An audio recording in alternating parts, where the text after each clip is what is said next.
अस्सलाम वालेकुम स्टूडेंट्स, कैसे हैं आप सब। उम्मीद है आप सब खैरियत से होंगे।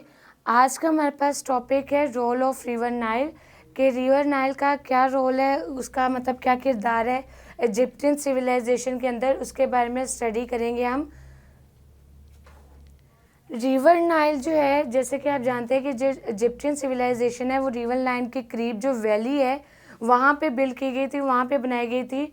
और इसका मेन रिवर नाइल जो है ये मेन किरदार अदा करता है, मेन अपना रोल प्ले करता है उस इजिप्टियन सिविलाइजेशन के करीब। और वहाँ पे जो मतलब वहाँ पे जो क्रॉप्स उगाए जाते हैं या उनको पानी प्रोवाइड किया जाता है वो इन्हीं से प्रोवाइड किया जाता है, मतलब इसी रिवर से प्रोवाइड किया जाता है। सो सबसे पहले हमारे पास आ गया it provide fertile land. River Nile जो है ये फर्टाइल लैंड प्रोवाइड करता है। जो लैंड मतलब इसकी जो वैलीज़ है, जो लैंड है, जो मतलब सिटीज़ पाई जाती हैं वो फर्टाइल होती है। वहाँ पे क्रॉप्स वगैरह या किसी भी इरिगेशन सिस्टम है, मतलब वहाँ पे कोई भी क्रॉप्स वगैरह या वेजिटेशन सिस्टम बहुत इजीली किया जा सकता है और बहुत अच्छे से वहाँ पे जो क्रॉप्स का सिस्टम है, क्रॉप्स ज़्यादा उगाई जा सकती हैं। इसी तरह नेक्स्ट हमारे पास आ जाता है रिवर नाइल। हमारे पास सबसे लॉन्गेस्ट, सबसे लंबा दरिया है, ये सबसे लॉन्गेस्ट है, जिसकी जो हमारे पास लेंथ आती है वो 6650 आती है, 50 किलोमीटर इतनी उसकी लेंथ आती है। और ये जो डिफरेंट कंट्रीज़ से होता हुआ, मतलब अफ्रीका की जो डिफरेंट कंट्रीज़ है उनसे रिवर नाइल होता हुआ आता है, मतलब उनसे सारा ये उनसे लिंक करता है, उनसे ट्रैवल करता है। उसके अलावा रिवर नाइल जो है ये दो तरह की ट्रिब्यूटरीज में डिवाइड किया गया है, जैसे white river and blue river. Blue river Nile and white river Nile ये दोनों ट्रिब्यूटरीज में इसको डिवाइड किया गया है। सो यहाँ पे पॉइंट्स में लिख देते हैं। हमने सबसे पहले हमने पढ़ा कि रिवर नाइल जो है वो फर्टाइल लैंड प्रोवाइड करता है। उसके अलावा it is the longest river, जिसकी लेंथ जो है length is 6650 kilometre long. And ये डिफरेंट अफ्रीका की कंट्रीज से होता हुआ, मतलब उससे लिंक करता है। It linked with African countries like, हमारे पास अफ्रीकन कंट्रीज कौन सी आ गई, जैसे सूडान आ गया, सूडान, इजिप्ट,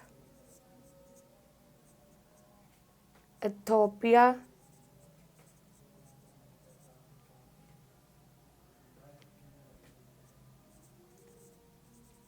जिंडा, उसके अलावा केनिया एंड कोंगो एक्सेट्रा। ये मतलब डिफरेंट कंट्रीज़ है जिनके साथ जो है रिवर नाइल वो लिंक करता है, और ये हमारे पास अफ्रीकन कंट्रीज़ में आ जाती हैं। इसके अलावा हमारे पास रिवर नाइल को 2 ट्रिब्यूटरीज में डिवाइड किया गया, divide in 2 tributaries which is White River Nile and Blue River Nile। White river Nile और ब्लू रिवर नाइल में इसको डिवाइड किया गया है। उसके अलावा हमारे पास आ जाता है कि यहाँ पे जो मोस्टली क्रॉपिंग सिस्टम है वो प्रोवाइड किया जाता है। जो इसकी मेन क्रॉप्स आ जाती हैं वो आती हैं wheat. Main crops are wheat, flax and papyrus। Wheat, flax and papyrus जो है इसकी मेन क्रॉप्स में आ जाते हैं। अब वन बाय वन डिस्कस करते हैं कि हमारे पास वीट किस लिए काम आता है, फ्लेक्स किस लिए आता है और पेपेरस किस लिए आता है। वीट हमारे पास जो है ये एक तो ब्रेड बनाने के काम आता है, ब्रेड। उसके अलावा ज़्यादातर जो वीट है वो सोल्ड किया जाता है, मीन्स कि इसको एक्सपोर्ट किया जाता है दूसरी कंट्रीज़ के अंदर वीट को। नेक्स्ट हमारे पास आ जाता है फ्लेक्स। फ्लेक्स यूज़ किया जाता है मेनली लिनन क्लोथ्स के लिए। लिनन के क्लोथ्स बनाने के लिए को फ्लेक्स का इस्तेमाल किया जाता है। उसके अलावा जो फ्लेक्स लिनन के क्लोथ्स होते हैं ये ज़्यादातर इजिप्टियन लोग इस्तेमाल करते हैं।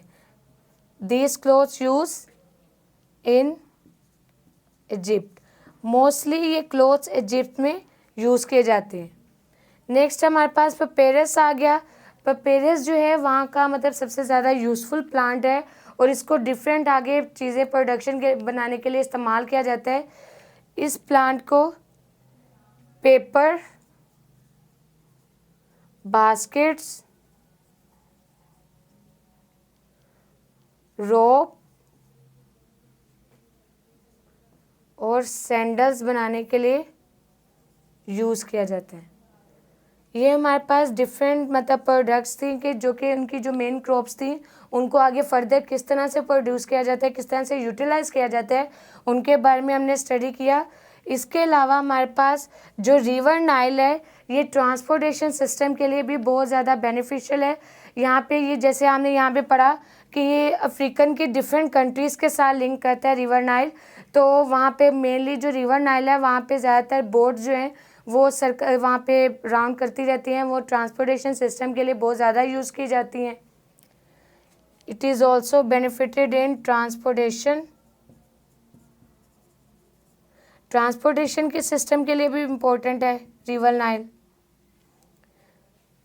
उसके अलावा बिल्डिंग का जो मटेरियल है, बिल्डिंग यहाँ से इसको सेपरेट कर लेते हैं।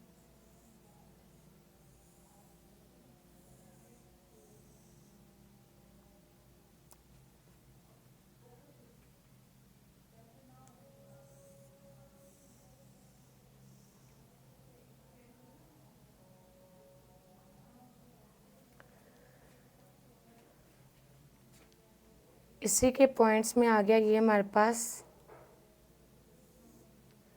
Building material. हमारे पास जो रिवर नाइल है वो बिल्डिंग के मटेरियल के लिए भी इस्तेमाल किया जाता है, मतलब बिल्डिंग का मटेरियल जैसे कि जो मड है ये रिवर नाइल रिवर के इर्द गिर्द जो रिवर के किनारों पर हमारे पास इसके बैंक्स में जो मड होती है उसको कलेक्ट किया जाता है, फिर बाद में उसको सूरज की मतलब सूरज की किरणों से खुश किया जाकर खुश करके उसको आगे यूटिलाइज़ किया जाता है कोई भी बिल्डिंग बनाने में, घर बनाने में, यहाँ डिफरेंट आगे यूटिलाइज डिफरेंट इस्तेमाल के लिए डिफरेंट यूजेस के लिए इस्तेमाल किया जाता है, बिल्डिंग्स में इस्तेमाल के लिए किया जाता है। सो स्टूडेंट्स ये था हमारे पास आज का टॉपिक जिसमें हमने इम्पोर्टेंस ऑफ या रोल पढ़ा रिवर नाइल की क्या इम्पोर्टेंस है, उसका रोल क्या है, वो कहाँ कहाँ पे अपना रोल प्ले कर रहा है, उसके बारे में स्टडी किया। उम्मीद है कि आपको इस टॉपिक की समझ आई होगी। एक बार इसका ओवरव्यू ले लेते हैं कि जो रिवर नाइल है वो हमें फर्टाइल मतलब वहाँ के जो लोगों को अफ्रीका में मोस्टली ये पाया जाता है और वहाँ के लोगों को फर्टाइल लैंड प्रोवाइड करता है। ये सबसे ज़्यादा लॉन्गेस्ट रिवर है जिसकी जो लेंथ है वो 6650 किलोमीटर है। उसके अलावा इसका लिंक अफ्रीका की डिफरेंट कंट्रीज़ के साथ है। इसको 2 ट्रिब्यूटरीज में डिवाइड किया गया है, वाइट और ब्लू रिवर नाइल।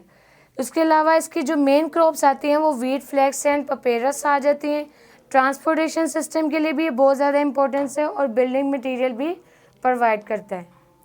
अगर इस टॉपिक या किसी पॉइंट की समझ ना आई हो तो कमेंट बॉक्स में ज़रूर पूछेगा। फिर मुलाकात होगी, तब तक के लिए अपना ख्याल रखें। अल्लाह हाफिज़।